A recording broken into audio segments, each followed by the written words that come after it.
Bonjour et bienvenue à une nouvelle capsule éthérique de Montréal Hanté. Je suis votre hôte Dr Map et aujourd'hui nous vous parlerons du Fort de la Montagne.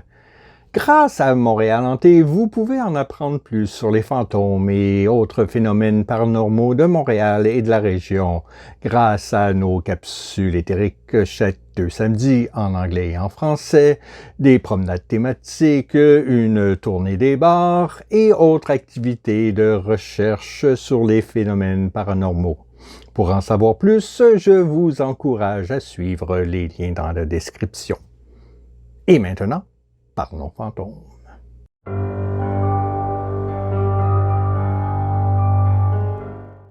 Derrière des murs de pierre sur la rue Sherbrooke se cachent 2 vieilles tours qui ont la réputation d'être hantées. Comptant parmi les plus anciennes structures encore intactes de la ville de Montréal, ces fortifications ont une histoire particulière. Conçues pour servir de premier pensionnat dans ce qui est aujourd'hui le Canada, les tours sont en fait dotées de meurtrières. Cette architecture militaire a été mise en place pour repousser à l'aide d'armes quiconque osait interférer avec l'instruction dispensée dans les écoles fortifiées. Mais avant d'examiner ces tours hantées, il est bon de se pencher sur l'histoire qui a conduit à leur construction. Lorsque les Européens entreprennent de coloniser le monde dans les années 1500, leurs objectifs étaient généralement de soumettre les populations autochtones afin de prendre le contrôle des terres et des ressources.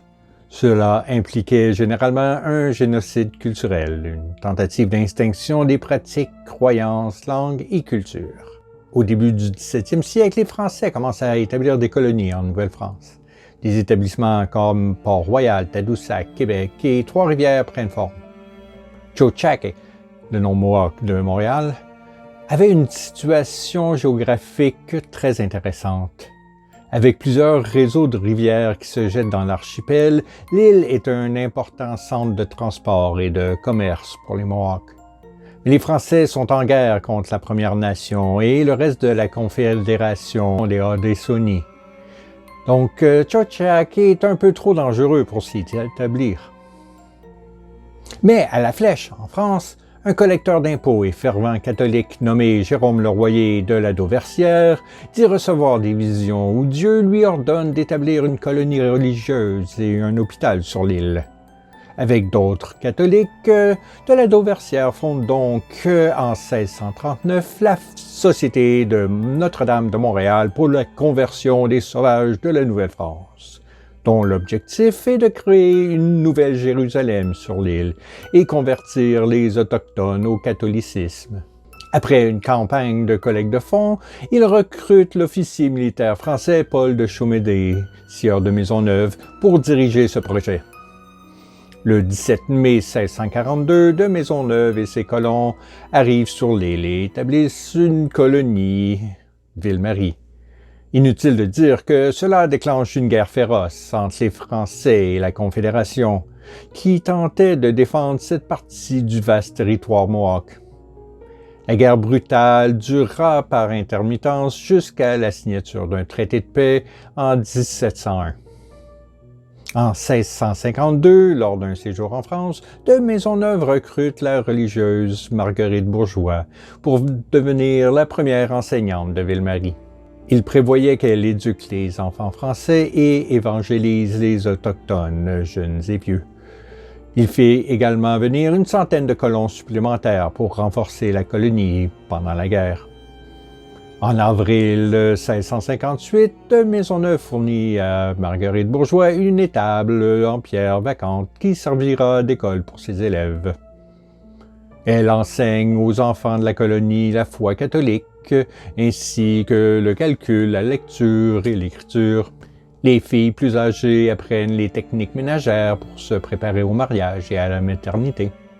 Très vite, l'étable est jugée trop petite et une autre école est construite. Bourgeois commence aussi à recevoir des enfants autochtones qu'elle tente d'endoctriner. En 1675, une nouvelle école, appelée Fort de la Montagne, est établie au pied de la montagne. Le but de cette nouvelle institution est spécifiquement d'évangéliser les Autochtones. La pédagogie était conçue pour assurer leur adhésion à la religion catholique, qui constituait une grande partie du programme d'études. Cependant, Marguerite Bourgeois et d'autres autorités remarquent rapidement que de nombreux élèves autochtones du Fort de la Montagne pratiquent toujours leur culture traditionnelle, y compris leurs cérémonies. Alarmés et contrariés, les surveillants catholiques commencent à qualifier ces pratiques de sorcellerie.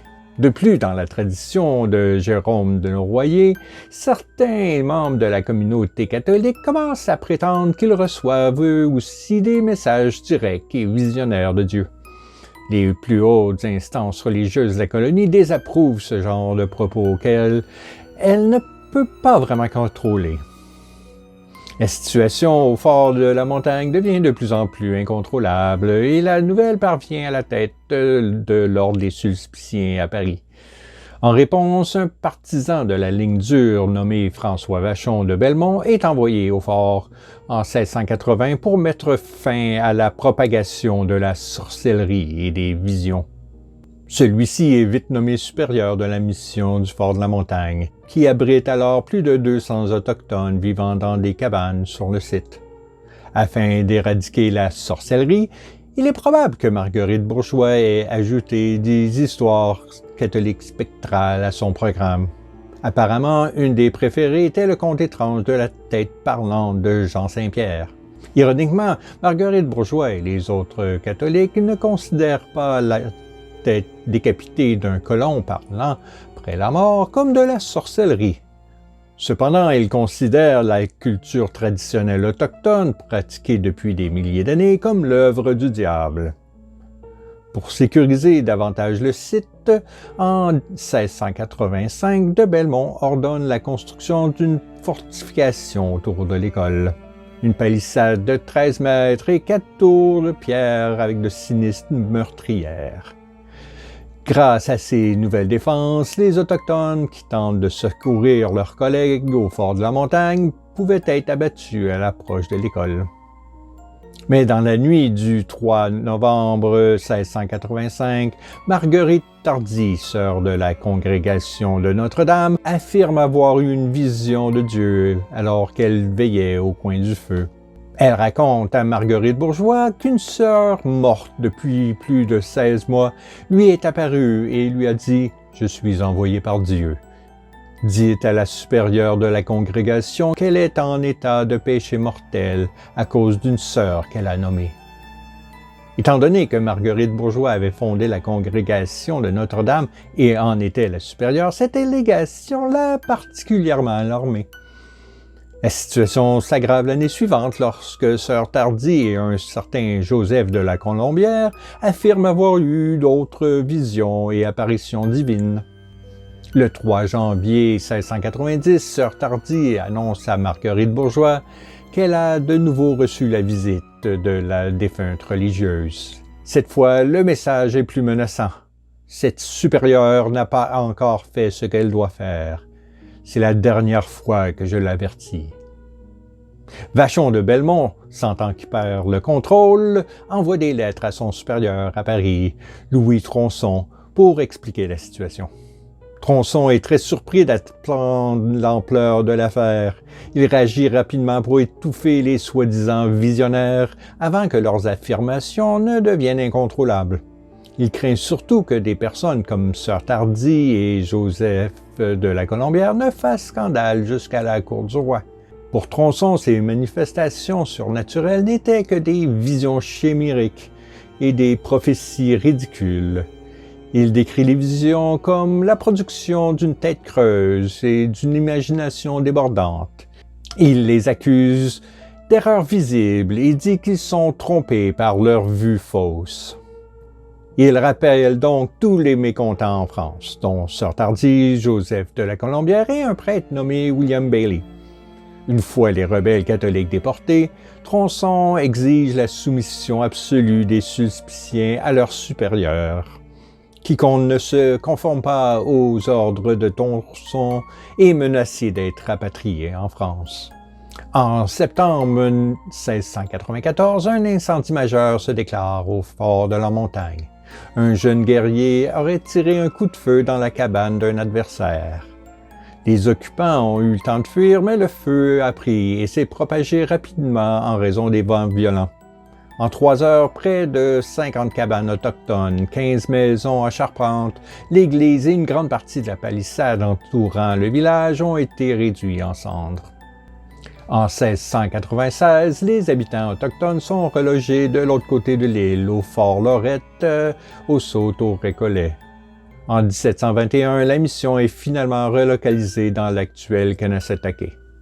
En 1854, lors de la construction du Collège de Montréal, tous les vestiges du fort de la Montagne ont été démolis, à l'exception des 2 tours sud. Elles sont encore debout aujourd'hui. À l'origine, leur tour ouest abritait l'école de Marguerite Bourgeois et l'autre était utilisée comme chapelle. Aujourd'hui, les 2 sont vides et pour cause. Elles sont toutes 2 la réputation d'être hantées. Les étudiants du Collège de Montréal se mettent souvent au défi de visiter les tours hantées à minuit.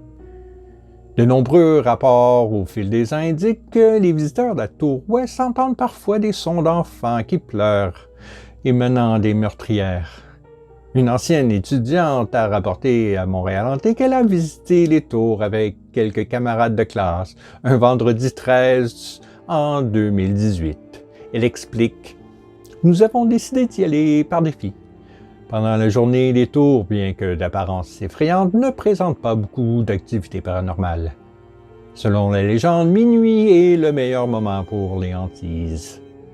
Quand minuit a sonné, nous avons décidé de commencer par la tour ouest. » Alors qu'il s'approchait de l'imposante fortification dans l'obscurité, un de ses amis l'a mis au défi de s'approcher d'une meurtrière et d'éclairer l'intérieur avec sa lampe de poche. Nerveusement, elle s'est approchée jusqu'à ce qu'elle soit à quelques mètres.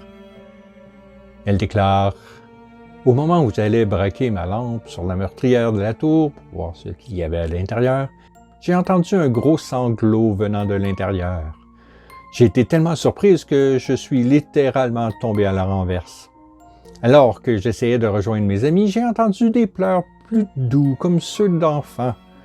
Mes amis s'étaient déjà enfuis, terrorisés, et une fois que je me suis relevé, je me suis enfui aussi. C'était l'une des nuits les plus effrayantes de ma vie. La tour est serait également hantée par le fantôme d'une sœur. Son apparition a été aperçue debout devant la lourde porte de la structure, comme si elle attendait que d'autres la suivent à l'intérieur. Selon la légende, elle apparaît la nuit et invite parfois ceux qui explorent le site à la rejoindre à l'intérieur d'un geste de la main. Elle fait ensuite demi-tour et passe directement par l'épaisse porte en bois, disparaissant. Beaucoup pensent que le fantôme est celui de sœur Marguerite Tardy. Certains pensent qu'elle est revenue de l'au-delà parce qu'elle n'a pas réussi à convaincre les autorités de ses visions et qu'elle a été déportée en France. Les tours ont été désignés comme lieu historique national du Canada en 1970 et comme monument historique provincial en 1974. Aujourd'hui, bien qu'elle ait dirigé ce qui fut sans doute le premier pensionnat du Canada, Marguerite Bourgeois est célébrée comme peu d'autres. Nous en avons d'ailleurs parlé dans une capsule précédente. Malgré le fait que Marguerite Bourgeois et le Fort de la Montagne ont contribué au génocide culturel des peuples autochtones, ils sont tous 2 immortalisés et glorifiés par l'Église. C'est peut-être une des raisons pour lesquelles on dit que les tours sont hantées. À l'ère de la vérité et de la réconciliation, il est peut-être temps de réévaluer le discours entourant les premiers pensionnats créés par les colons européens. Après tout, il s'agit de l'ancêtre de tous les autres pensionnats à venir. Pour ce qui est des tours hantées, visitez-les à vos risques et périls, surtout à l'heure fatidique. Et vous, avez-vous tenté de visiter les tours hantées, peut-être vers minuit? Si c'est le cas, je vous encourage à nous laisser un commentaire pour nous dire ce qui s'est passé.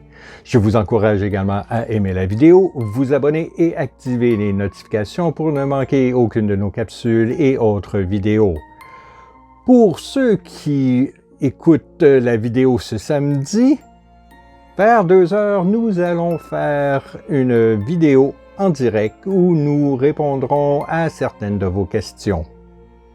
De plus, veuillez noter que nous ferons relâche pour le mois de juillet et serons de retour avec les capsules éthériques le 3 août. Je vous souhaite donc une bonne Saint-Jean, une bonne fête du Canada et un bon mois de juillet. De retour dans quelques semaines. Et d'ici là, faites attention, on ne sait pas ce qui rôde à Montréal.